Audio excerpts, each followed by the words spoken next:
आपले सहर्ष स्वागत आहे माझ्या यूट्यूब चॅनल हिट शॉट फिल्म्समध्ये. आज आपण शिकणार आहोत सॉफ्टवेअर टॉपिक. टॉपिक शिकत असताना सर्वात पहिले आपल्याला जाणून घेणे गरजेचे आहे की सॉफ्टवेअर म्हणजे काय. चला तर मग बघूया सॉफ्टवेअर म्हणजे काय आणि सॉफ्टवेअरचे किती प्रकार असतात.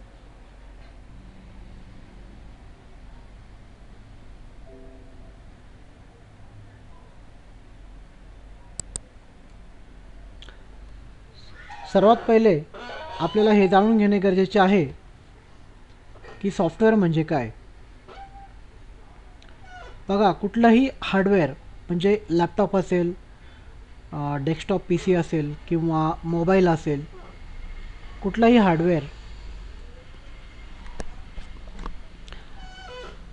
हार्डवेअर हे सॉफ्टवेअरशिवाय काम करू शकत नाही.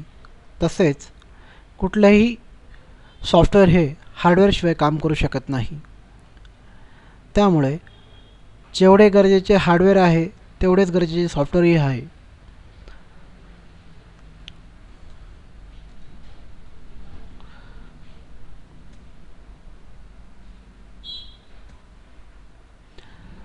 तर सर्वात पहिले आपणास जाणून घेणे गरजेचे आहे की सॉफ्टवेअर काय असते. सॉफ्टवेअर म्हणजे काय असते, जे मशीन रिडेबल इन्स्ट्रक्शन्स जे असतात त्यांचा एक सेट, त्यांचा एक बंच म्हणजेच एक प्रोग्राम असे आपण त्याला म्हणूया. आणि अशा वेगवेगळ्या प्रोग्राम्सपासून, वेगवेगळ्या लायब्ररीजपासून जे तयार होतं त्यास आपण सॉफ्टवेअर असं म्हणतात. सॉफ्टवेअर हे मशीन लँग्वेजमध्ये लिहिण्यात येते. फॉर एक्झाम्पल 010101 हे जे कोड आहे या कोडमध्ये आपलं सॉफ्टवेअर डेव्हलप होत असते. आणि सॉफ्टवेअर डेव्हलपिंगसाठी वेगवेगळ्या प्रोग्रामिंग लँग्वेजेसचा वापर केला जातो, जसा C++, जावा, .NET हे वेगवेगळे सॉफ्टवेअर तयार करण्याचे सॉफ्टवेअर डेव्हलपमेंट प्रोग्राम्स आहेत. आता सॉफ्टवेअरचे प्रकार बघूया. सामान्यतः सॉफ्टवेअरचे दोन प्रकार पडतात. एक म्हणजे सिस्टीम सॉफ्टवेअर आणि दुसरे म्हणजे ॲप्लिकेशन सॉफ्टवेअर. आपण सर्वात पहिले बघूया सिस्टीम सॉफ्टवेअर. तर सिस्टीम सॉफ्टवेअर म्हणजे काय असते.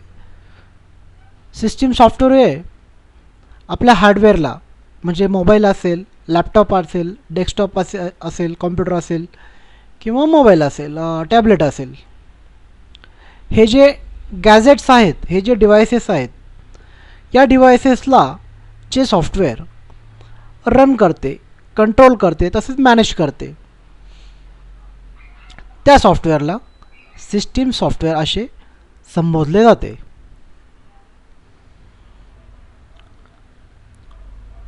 आता सिस्टीम सॉफ्टवेअरचे कुठले प्रकार असतात ते बघूया. सिस्टीम सॉफ्टवेअरचे दोन प्रकार असतात.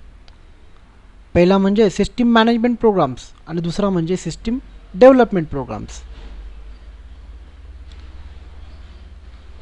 पहिले बघूया system management programs. System management प्रोग्राम्समध्ये ऑपरेटिंग सिस्टीम, डाटाबेस सॉफ्टवेअर तसेच सिस्टीम युटिलिटीज या सॉफ्टवेअरचा वापर होत असतो. Operating system like Windows XP, Windows Vista, Windows 7, Windows 8, Windows 10 हे सर्व मायक्रोसॉफ्टचे प्रोडक्ट्स आहेत. त्यानंतर मॅक OS, उबंतू, फेडोरा या वेगवेगळ्या ऑपरेटिंग सिस्टीम वापरल्या जातात. ऑपरेटिंग सिस्टीम ह्या आपल्या हार्डवेअरला रन करण्याचे काम करते. त्यानंतर डेटाबेस सॉफ्टवेअर. डेटाबेस सॉफ्टवेअर म्हणजे काय. डेटाबेस सॉफ्टवेअरमध्ये जो एखाद्या फॉर्मचा डेटा असेल एखाद्या कंपनीचा डेटा असेल, कंपनीची इन्फॉर्मेशन असेल, फर्मची इन्फॉर्मेशन असेल, या इन्फॉर्मेशनचा एक सेट म्हणजे डेटाबेस. इन्फॉर्मेशन ज्या मध्ये साठवलं जातं त्यास डेटाबेस सॉफ्टवेअर असे म्हटले जातात. आता डेटाबेस सॉफ्टवेअर म्हणजे कुठले कुठले असतात ते बघूया. Oracle, MySQL, MS Access, IBM DB2. हे जे सॉफ्टवेअर्स आहे यामध्ये डाटाबेस स्टोअर करण्याचं काम होत असते. System utilities. Windows memory diagnostic software, computer management software, disk cleanup software, system restore software, registry editor, MS configuration म्हणजेच MS कॉन्फिग, या सर्व युटिलिटीजचा वापर विंडोजला सपोर्टिंगसाठी केला जातो. हे आहेत सिस्टीम मॅनेजमेंट प्रोग्राम्स.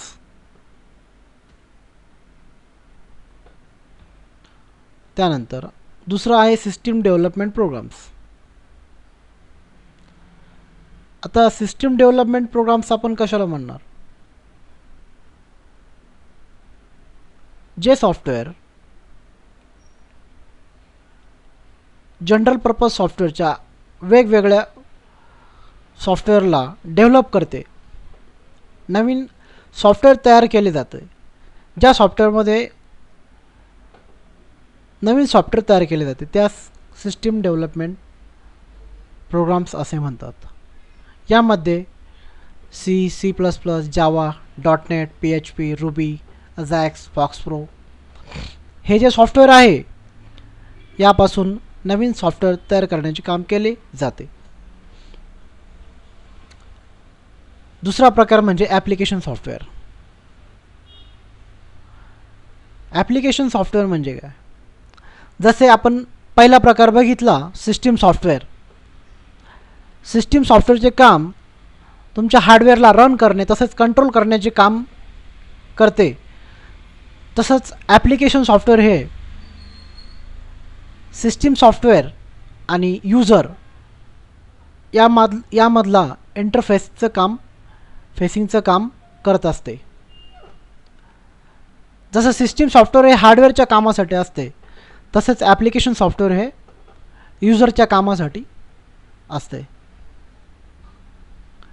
ॲप्लिकेशन सॉफ्टवेअरचे दोन प्रकार पडतात, जनरल पर्पज ॲप्लिकेशन सॉफ्टवेअर आणि application specific programs. General purpose application सॉफ्टवेअरमध्ये काही एक्झाम्पल्स दिले आहे, जसं विनॅम्प असेल, VLC मीडिया प्लेयर असेल, गुगल क्रोम असेल, मोझिला असेल, असे वेगवेगळे ब्राउझर्स असतील, मायक्रोसॉफ्ट ऑफिस असेल, बर्निंग सॉफ्टवेअर्स असतील, वेगवेगळ्या फाईल्स रिडेबल सॉफ्टवेअर्स असतील जसं ॲडोब ॲक्रोबॅट्स. हे झाले जनरल पर्पज ॲप्लिकेशन सॉफ्टवेअर. त्यानंतर ॲप्लिकेशन स्पेसिफिक प्रोग्राम्स. आता हे सॉफ्टवेअर जे आहेत हे सॉफ्टवेअर काही स्पेसिफिक ठिकाणीच वापरले जातात. फॉर एक्झाम्पल अकाउंटिंग सॉफ्टवेअर असतील जसं Busy, e shop, Tally, e commerce software. हे जे सॉफ्टवेअर आहे हे फर्मच्या अकाउंटिंगसाठी वापरले जाते. Second one, science and engineering software like AutoCAD, pro engineer, CATIA, ANSYS, प्रोटेल, protease. हे जे सॉफ्टवेअर आहे हे सॉफ्टवेअर इंजिनिअरिंग च्या उपयोगासाठी केले जातात. त्यानंतर other programs, Photoshop, video editing software, music production software, educational software, games. आता हे जे सॉफ्टवेअर आहे हे सॉफ्टवेअर स्पेसिफिक ठिकाणी वापरले जातात. जसं फोटोशॉप असेल, DTPसाठी फोटोशॉप वापरतात. व्हिडिओ एडिटिंग सॉफ्टवेअर हे वापरतात व्हिडिओ तयार करण्यासाठी. म्युझिक प्रोडक्शन सॉफ्टवेअर हे सॉफ्टवेअर वापरतात म्युझिक प्रोडक्शन कंपनी वगैरे या ठिकाणी वापरले जातात. त्यानंतर एज्युकेशनल सॉफ्टवेअर जसे शाळेमध्ये, कॉलेजेसमध्ये काही सॉफ्टवेअर सी डीमध्ये तुम्हाला मिळतात आणि ते आपण आपल्या लॅपटॉप किंवा कम्प्युटरमध्ये बघून त्यावर आपला अभ्यास होमवर्क अधिक चांगल्या प्रमाणे शिकायला मिळतो. त्यासाठी जे सॉफ्टवेअर वापरलं जातं ते एज्युकेशन सॉफ्टवेअर असतं. आता आपण बघितलं सॉफ्टवेअर म्हणजे काय, तर अगदी सोपं आहे. सॉफ्टवेअर हे जाणून घेणे गरजेचे यासाठी आहे कारण जसं मी पहिले म्हटलं का जेवढा उपयोग हार्डवेअरचा आहे तेवढाच उपयोग सॉफ्टवेअरचा देखील आहे. त्यासाठी या गोष्टी तुम्हाला जाणून घेणे गरजेचे आहे. थँक्यू आणि धन्यवाद तुम्ही माझा व्हिडिओ बघितल्याबद्दल. तरी आमचं चॅनल तुम्ही सबस्क्राईब करावे आणि चॅनलला लाईक करावे एवढीच आशा बाळगतो.